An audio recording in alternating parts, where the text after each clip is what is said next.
And thank you for your willingness to participate in GRIA Spotlight. This is like an honor, man. Oh, okay. Well, all right. I'll take that. My name is Sharon Miller. And I'm you are where? located in Savannah, Georgia. Okay, Okay. so I want to just jump right in and ask you, how long have you been teaching? I started teaching in 2007, the beginning of 2007.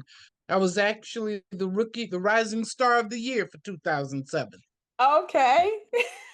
Well, let me ask you, what brought you to teaching? Initially, Hmm. you, Really? I was the vice chair for the Savannah, at that time we called it the Institute, the Savannah Institute.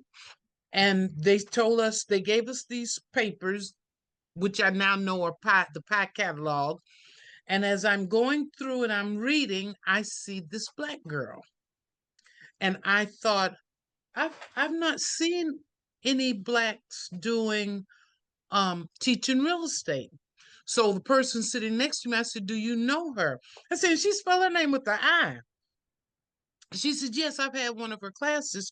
She's pretty good. She'll be here." And she told me when you were going to be teaching there. And I came to your class and I thought I Oh. could do that. Now, I will say to you that before that, because literally you, okay, I'm not big on fluff. So I won't say something to make you feel like Sam Simowitz he was an instructor. And Sam would come to, we were in the same company. He would come to my door. Our offices were right next door. And he would say, "There's more people talking to you and asking questions than the broker. You really should be an instructor. And I like the way you explain things." And Okay. he said that several times. And several times I said, "I have no desire to be an instructor." But you also have to understand that I'm coming from the Army. And Mhm. everything you get, you have to fight for. And all of a sudden, I see that there's somebody who looks like me that is doing the darn thing. Why can't I? So the same day I went back and told him, I said, "You might be right."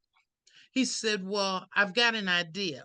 He had been talking with the broker, and he said, "I called and talked with Mary Sharon. There's a I don't know if it was called GIT then, but there's a class going on in 2 weeks. I have Mhm. registered you for the class. Here is the money to pay for your hotel room." He said, "Because I believe in you." I went to the class and it was taught by Frank Mears and Mary Sharon. Mhm. And Mary said as she walked around, she said, "Sammy called me and told me he's got somebody coming who was here from Savannah." And I did that. And she said, "Well, I'm looking forward to hearing you." When I got back, I finished the class. And he had told me, because I had written a class for the office, he said, "Take your class with you so you don't spend all your time trying to be creative. You've already done it. Just take it with you." When Mhm. I got back, I started going through the um, pre license course again, and Sam was diagnosed with stage 4 cancer. Oh. And Sam said to the broker, he said, "You don't need somebody to replace me. You already have a diamond in the rough." So Tom Campbell took me under his wing. I stepped into Sam's shoes, and every time I want to quit, I think this guy believed in me and he set me up for success. Well, Now, thank let you. me ask you, in your opinion, what is the one thing that makes an educator effective? Effective communication and the fact that you have to admit that you don't know everything.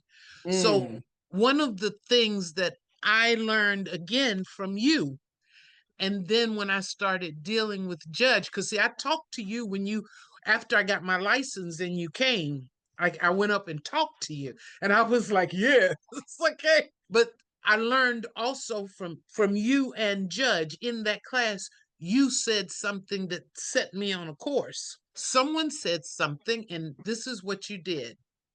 Oh, I've never thought about that. That, yeah, you're not so big that you can't admit that you can't learn from other people. And that Mhm. is so powerful in and of itself.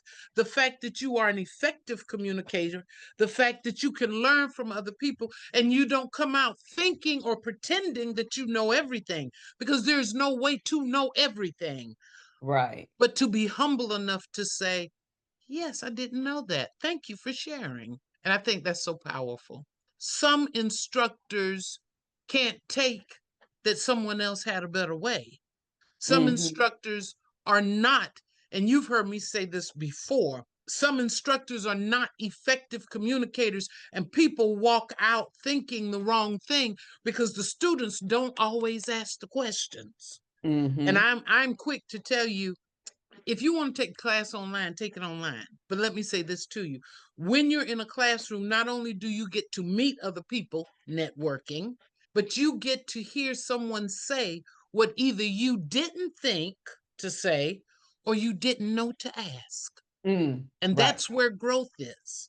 You've heard me say that my favorite saying is, it is said that a man's ability to succeed is limited only by his opportunities. You don't have the opportunity if you don't open up your mind and let somebody step in it. What is one piece of advice that you would give a new instructor or an instructor who is struggling? In both cases, you have to become a student of the game. In order to play the game, understand, I went to college on a basketball scholarship. My first couple years in the Army, I played basketball. I played AAU basketball. I played international basketball. And I used to run the court with the guys. I remember playing basketball in Germany, and the referee blew his whistle. I'm guarding this girl, and he called a foul on her and on me. And I was incensed. As I thought about it later, I said, in order to play the game, you've got to know the rules of the game. In order to coach the game, you've got to know the rules of the game. In Mhm. order to teach the game. So if you're going to play it, coach it, teach it, or watch it, you've got to know the rules. And to know the rules is to become a student of the game. It's just like the other night, I'm sitting in my office, it's 11 o'clock. Somebody calls and says, "Why are you still there?" I said, "Because it's quiet and I can study and absorb." If you don't become a student of the game, you can't lead anybody anywhere. It was the same way in the Army. You cannot be the person in charge and you have not learned what you need to learn. Don't be afraid to ask questions. Don't be afraid to say, I don't know. And if you become a student of the game, you know that you don't know before you ever step out on the court, before you go in the classroom. Let me pick up the phone and call somebody. Let me go and talk to them. That does not make you little, it makes you humble. And a humble instructor is so valuable. And then there is that thing about, which is so funny to me, the number of instructors that get up to instruct that they don't really know the material, they're not effective communicators, and then you can't hear them. Oh, the trifecta. The trifecta. Because if I can't hear you, I can't affect you. Right. If you remember the first time you ever heard me speak a class, teach a class, we were at convention at the annual school meeting, and the microphone broke, and we were in Athens. Oh, okay. Okay. Uh-huh. And my section, it was Judge did a section, Serena did a Sabrina, section, right. and I did a section, and my section was called MOP, Mission Oriented Protective Posture. And when Chrissy said to me, she said, the microphone is broken, we'll put them on break. And I said, no, we won't. I told you all, give me a minute, I just need to feel the room. And as I walked down, I started singing, I believe I can fly. And the whole audience started singing with me. But every word that I said, you could hear, because what I was listening for was, how does my voice bounce off the walls? If they can't hear you, then they can't learn from you. If you're Correct. not an effective communicator, then you're not teaching them what they came to learn. That makes sense to you. Mm-hmm. I will say honestly that as I have said before, all of us were not meant to be instructors. And if it wasn't for you, that does not mean that you're not a good agent. It means that there's something else that you were designed to do. Where you cuz see you have formal leaders and informal leaders, okay? And the army used to talk about that. The formal leaders are the squad leaders, the platoon sergeants, the platoon leader.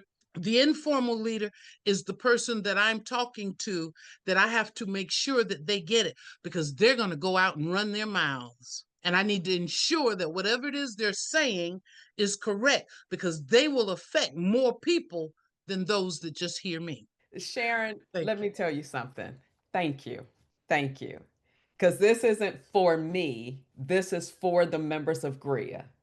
And this is to help members of GRIA become better instructors, to have that motivation, to figure out what it is that they're not doing, that they should be doing. And you've done an excellent job.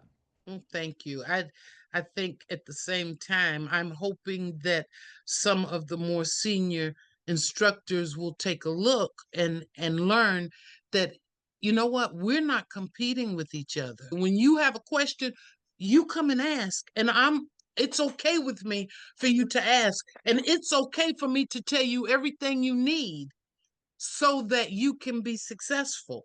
You've heard me say that another one of my favorite sayings is on the plains of hesitations lies the blackened bones of countless millions who at the dawn of victory laid down to rest and there while resting died. Get up and go do something.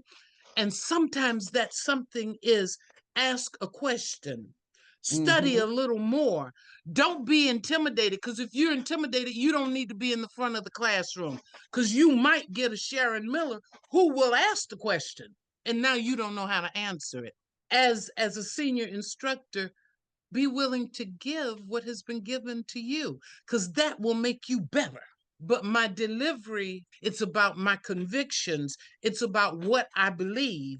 It's about sharing my excitement with you. Because if I can get you excited about real estate, if I can get you excited about what you're doing, not chasing a dollar, you will affect more people. Sharon, Yes, ma'am.